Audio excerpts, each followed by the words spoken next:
generating stations. They're coal burning power generation stations, which are on their way out. New technology is coming in. And the EPA, by rights, is making these companies phase out these coal burning plants. These plants down in Missouri State, all coal burners, they're scheduled to leave in 2035.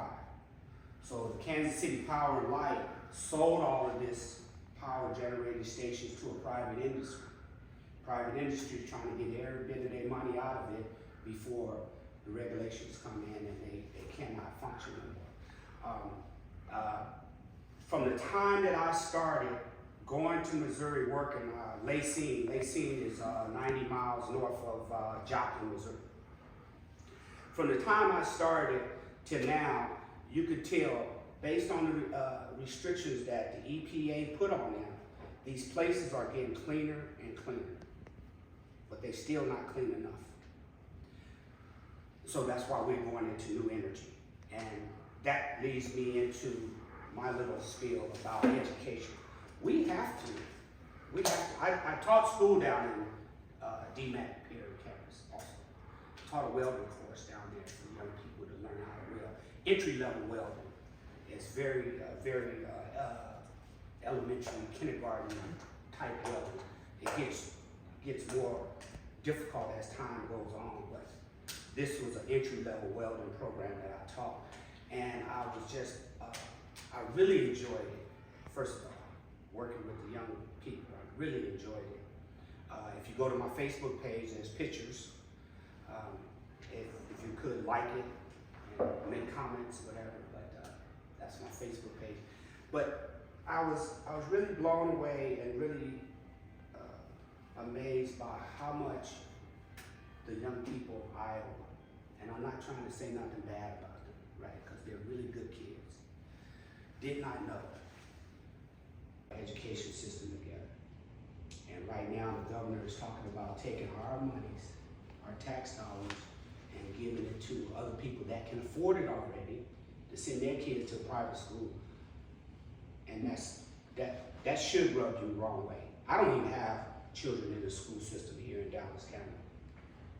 I have a grandchild, 3, and a great-granddaughter, but they are Texas and Nevada. And if I had children here, I'd be upset. I'm upset, and I don't even have children here. Because well, why should you take her money and give it to him, and your kids can't go to his school? I would be upset. I am upset. So these are some of the things that I think about when I'm running. And when Mary Weaver asked me to run, I started thinking about it. And another thing is, I have a granddaughter. I have a great-granddaughter in Texas. And my granddaughter has a daughter, so I have a great-granddaughter. And we have a home in Perry, my wife and I. So one day, eventually, it's quite possible my granddaughter, my great-granddaughter will be down there. And I'd like to them at least to understand that, hey, Grandpa did something, rather than it did nothing, because right now, they're talking about bringing people in the doctor's office with our daughters and our granddaughters and our great-granddaughters and peeking over the doctor's shoulder. Think about that. That's downright rude, right? Speaking of rude, this lady right here, I'll never forget that statement. We were on a Zoom call when I was in Missouri, and she said it, and it threw me back when she said it. She says, Joseph, these people could be mean. These people could make you uncomfortable. And when she referred to these people, I'm sure she's talking about Republicans, right? I mean, those are the people, right? And I thought about that days after she said that, and I said, well, you know what? I've been around mean people. I've been around rude people my entire life. I was just telling Roger, right? I was just telling Roger, Roger and I, we were talking to a gentleman and he was rude. And And Roger apologized for that, gentleman, and I appreciate it. But I'm okay with that. I have thick skin. Because what makes them angry is you pushing back. And we gotta push back. 13 times 5, that's 13 times 5, that's 30, no, that's 55 people are in this room right now. Right? It says 13, we got 13, but 5 people, each one of you people know 5 people that you're gonna talk to. So there's 55 people in this room right now. And when it's over with, you're gonna hopefully say, hey, I talked to this guy. You're gonna talk to 5 people. Go to my Facebook, like it, subscribe to it. No, not subscribe, but comment. Send out your information. And we're gonna push back to these mean people, right? Because that's what gets them. As I say, I sit on the board of directors of the Dallas County Hospital, and we go to Washington, D.C., and we advocate for the hospital policies. And I get the opportunity to talk to them all. Ashley, Chuck, I've talked to them, right? And Zach, I talked to them all. And what I notice about them is when you're talking to them about anything, they pay attention because they know that this guy Joseph sits on the board of directors of that hospital, and that hospital has hundreds of patients. So Chuck is paying attention. I share something with you. As I was first time I met Chuck, you know, you go in and it's a line and everybody's shaking hands and kissing the baby, right? And I got to Chuck and I says to him, I says, and I mean Chuck Grassley, Senator Chuck Grassley, right? Chuck is okay. Yeah, Chuck is okay. And I says to Senator Grassley, I says, how do you get that lawnmower to hook up? And he just perked up, right? And we just started talking about lawnmowers and how he was getting it on there, how he hooked it up on it. And I said, it's all about the rigging, right? And he says, yeah, you do it. I says, yeah. And we talked about the lawnmowers and the ingenuity of it all. And when our conversation over, my CEO of the hospital, Angela, if you all don't know Angela, she's a very nice lady. She's the chief executive officer. She was born and raised in Perry, and a very nice lady. She recruited me to sit on that board. But she said, Joseph, what were you talking about? I said, lawnmowers. She said, lawnmowers? I said, yeah, lawnmowers. But after the conversation, Senator Grassley, he says, so what are you here for? Right? And I told him, I said, we're trying to advocate for the hospital, the rural hospitals, and trying to keep the rural hospitals going, and Medicaid is not paying the monies back. And he said, is that right? I said, yeah. I said, we can't survive like that. You can't ask somebody to wait 90 days for their paycheck because somebody's not sending the bills back, you know?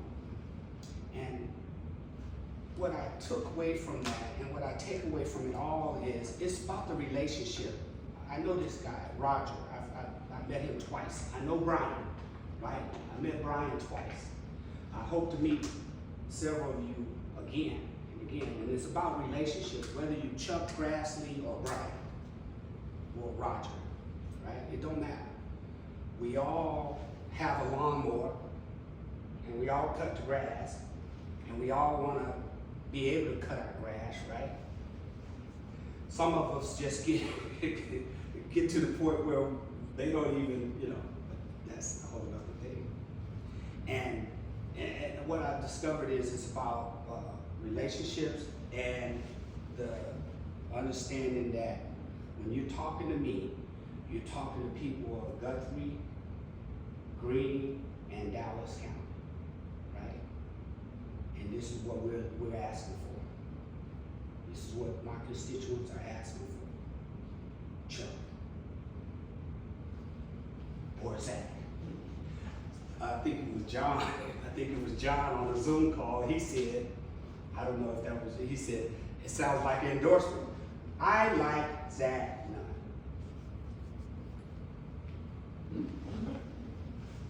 As a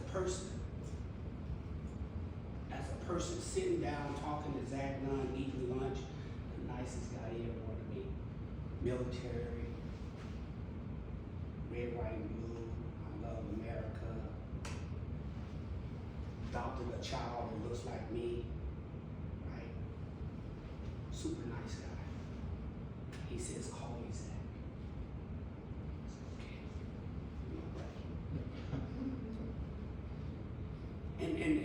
And this is as I was on the board of directors of the hospital, so I know now that I'm out the closet, right? I'm out the closet.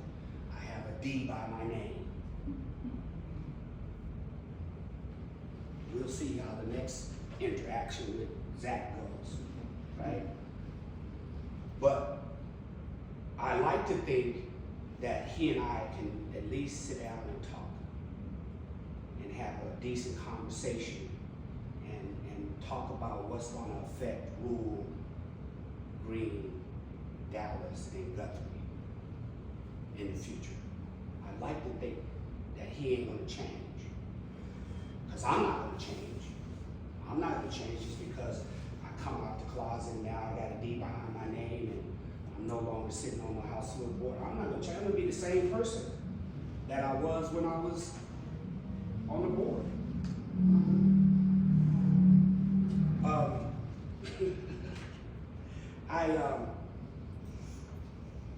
I support lowering costs and raising wages for workers. This is important right here. This is important. Like I said, I taught at DMAC, and some of the young kids there, kindergarten welders. I call them kindergarten welders, right? And no way they're gonna weld 4-inch wall pipe like I just come out of Missouri welding. That takes a lot of years of experience and training, and so they can weld that chair. But what I've discovered is these little manufacturing companies out here in rural Iowa, they grab these kids and they just build in these trailers and all of these little light manufacturing things, and they're paying them $25, $30 an hour, and these kids are high on the hog. But that ain't money, right? One of my young students called me. He was in tears. He said, "Joe, I was just tired, man. I didn't want to go to work. I was just working 7 days a week, and I didn't want to go to work, and they're gonna fire me." He said, "They told me if I take off one day, they're gonna fire me." I said, "They're not gonna fire you. Just go back to work and tell them you ain't gonna do it no more, and just go back to work." And I told the kid, I said, "You know why they work you 6, 7 days a week?" He says, "Why?" I said, "Because they don't want you to go nowhere else. They keep you tied up.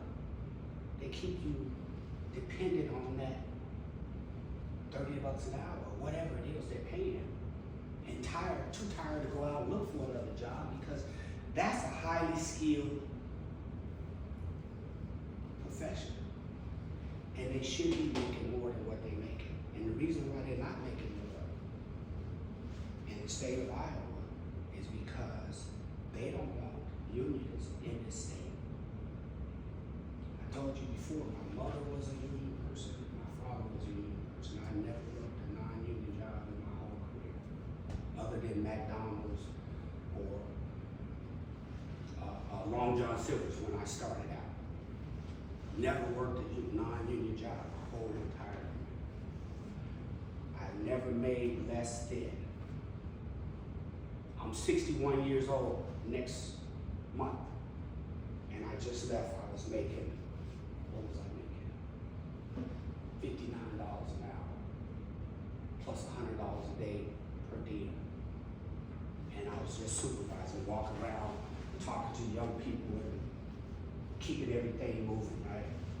Because of the union training and the union way. And it's not in this state. I see young men down in Missouri from Iowa that have yet to work in Iowa.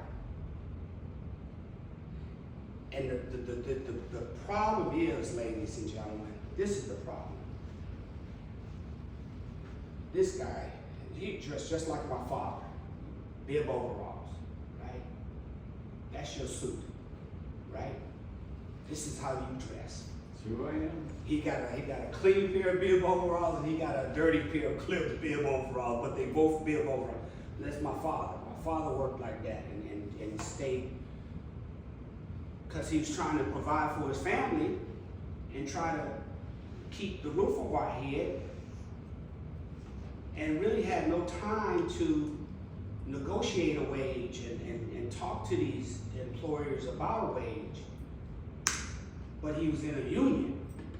That's what that business agent is for. You just go to work. I got your wage, right? And these mean people are telling them, you don't need to pay those guys $2 an hour to represent you. I'll represent you. You deserve 30 bucks, right? You get a business agent behind you in a union representing you, you finna increase your wages.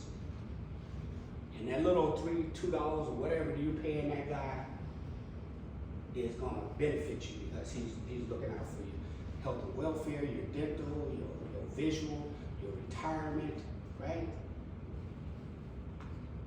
And this is what this state is lacking. Union representation. They want to block it at every venue. Oh, you don't need a union, and people are buying, right? They don't know, because they're trying to put food on the table. I don't need no union. Till you get 60 years old and you find out that, hey, I'll give you $20 an hour. I'll be 61 next week and I made $58 an hour or something like that down there. Crazy paychecks, right? But I need that, because I got a great granddaughter. I got a granddaughter, right?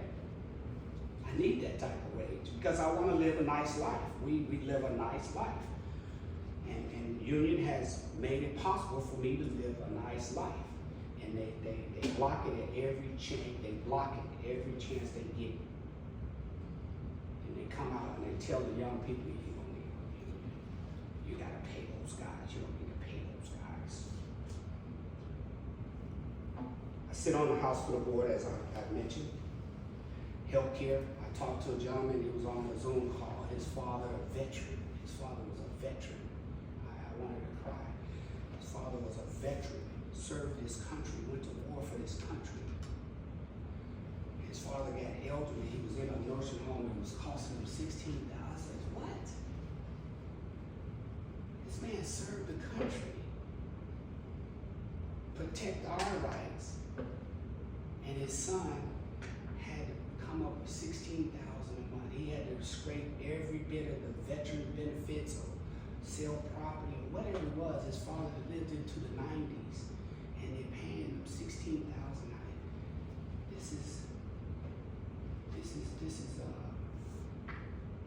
This is crazy, right? And it ain't. Don't get me wrong, because you can't just elect me and I go fix it. I can't fix it. Not unless we got. They say how many people we got to change the house in order to get to where we need to be at. How many people, John? How many seats must change? 20, 15. The number. If you turn 15, you would have a meager majority. So you need more than that so that you can have some semblance of control. So I got the idea, I got the concept. I need 15 colleagues to go into the house and say no, you're not gonna take away no books, right? You're not going up into my daughter's doctor's office. You're not finna take away the right to bargain, right? You're not gonna continue to charge a veteran that worked for this country, that served this country, the end days of his life, $16,000 a month. we have to push back. This is just as simple as that get. We have to push back.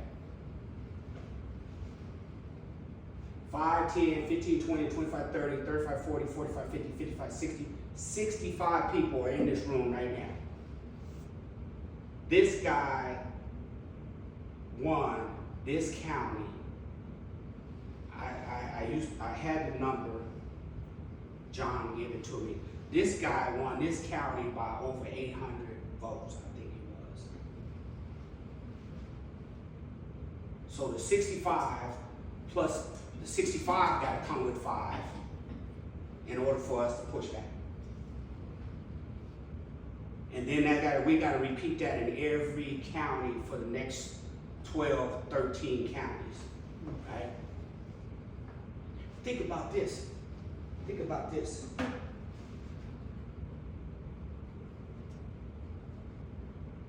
They only pay $25,000 a year for a person to go down in the state capitol and represent these counties. And not that I'm greedy, but I'm realistic. I made $25,000 in 7 weeks down in Northwest Missouri. So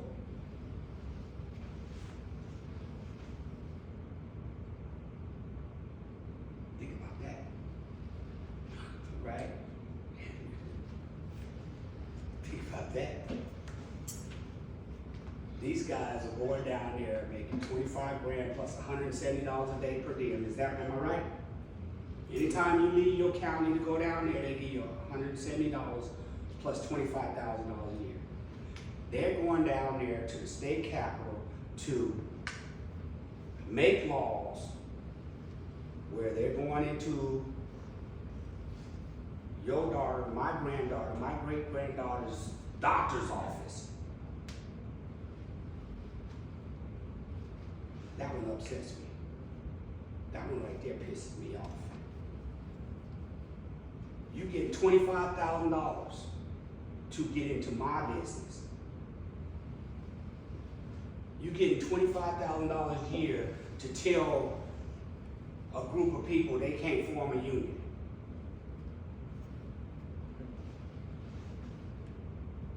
And I just found out the other day this guy lives on the lake, Panora. 24 years old, 25 years old, right? I got shoes older than this guy. And he's probably never perspired a day in his life at work.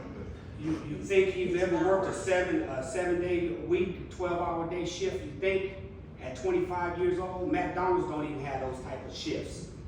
And you going down there and you're gonna make rules to tell me I can't form a union and get a better pay. I didn't even go over all my stuff right here. I'm so hot. The last thing I think, because I had 20 seconds, and then I'm gonna ask, I want you all to ask me some questions too, because it's important that you ask some questions. When I say, when I call these gentlemen by their first name, that's what I'm not scared to talk to Zach. I'm not, Zach is just Zach. And that's where it says, I'm gonna listen to and advocate for all Iowans on both sides. It don't matter what's on the end of your name, R or D. The Republican came to me and asked me to advocate for them and it made sense and it was something fair. I will be right there with them. I'm not gonna say what's on the end of your name, D or R, no. Because I know Zach, and I do know this lady, this little lady, Marion Miller Meeks. Anybody ever listen to Laura Coates? Laura Coates show. Laura Coates is a political commentator, but Marion Meeks, she interviewed Marion Meeks. It's Laura Coates she just wants the facts. She wants to talk about the facts. She ain't talking about what this and what that. She was talking about. Anyways, she was talking to Mary Miller Meeks, and it was early in the morning, and it was in Washington D.C. And she said, "Would you like a cup of coffee?" And then she said, "No, I'm a Diet Pepsi person. Right? I drink Diet Pepsi." So of course, when I first met her, I said I would have brought a Diet Pepsi, but the guards wouldn't let me. And she said, I said, "I listened to you on Laurel Coats. I heard you, right?" And she was like, a little short lady. But again, it's about the personal relationship. I don't care. I don't care if it's a Democrat or a Republican. I'm going to treat you just like I want to be treated, right? With utmost respect and courtesy to you, and just want to go home and cut my grass, right? And that's it. I am Joe Shelly. I'm running for the House, District 47. How many people did I say is in here? 65 people, right? It's 65 people. And that's 65 gotta bring 65, and it's just, it's all about the numbers. It really just, it all comes down to the numbers. I've studied this, and I've seen it. I looked at every county, and it's all about the numbers. Every number I can get, we can get. And rest assured, because I'm running over. You call me, I'm answering. You email me, I'm gonna email. Right? I'm not just gonna go off and disappear. I live at the corner of 10th and Pine in Perry. Most people see me, I'm out there in my garden, in my flower garden, and just tending my flowers, and people, you know, I don't run in the house and hide, and I don't want to talk. No. I like to talk, as you can tell.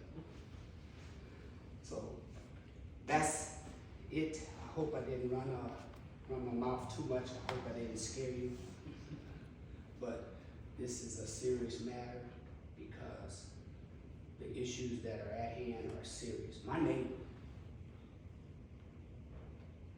she says, "Joe, I seen you on the Facebook." I said, "Yeah, I'm running for the House." She said, "Well, I'm a Republican." I said, "Okay." She says, "I'm a Republican, but I don't like Trump." I said, "Well, a vote for Carter is a vote for Trump. You figure it out. You figure it out."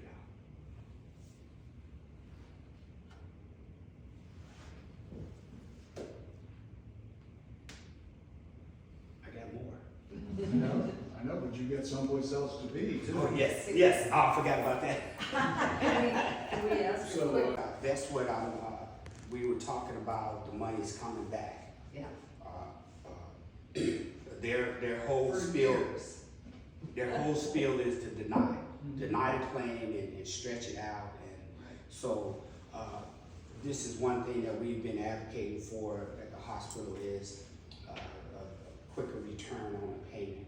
And I don't know if it's custom privatization. Yeah. Anybody else? Did I answer that question? Mhm. I have a comment more than a question. When you're talking about unions, it's not just the labor unions. I have 3 offspring, including in-laws, who are public school teachers. And they really feel the inability to bargain anything but they can negotiate their starting wage, and that's it. And already there's examples of the superintendent here trying to run roughshod and implement all kinds of crazy policies at the disadvantage of teachers. And aside from sending their union person to talk to him and try to back him off, that's all they can do. I believe it's also hospital personnel, it's nurses, and the environmental people that can't negotiate anything. So we need labor unions back for everybody, not just laborers. You're absolutely right. And again, this process, you know, as I was thinking about this whole project here, what really convicted convinced me was the fact that Iowa was the first state to nominate Barack Obama and Senator. Yes. Yeah, we did something right. Right, and I'm thinking, how did it go from there to there? Yes, We're all every every day, every day, yes. What? How did it go from there to there? And you know, it's a slow process. It's a slow death. It's a slow death. You were out there Friday when we was on the boulevard, and these kids, they couldn't have been 14. They were on the train, and the train had left the station. The train has been convicted of 33 felonies, and they on the train. It just blows me away that we are in this state of political environment, and the only thing we can do is push back. I'm not a loser. I'm a winner, right? And the worst case scenario at the end of this election cycle, that little 24-year-old man is gonna say, hey, you know what? I need to probably listen to some of those people because that guy came close.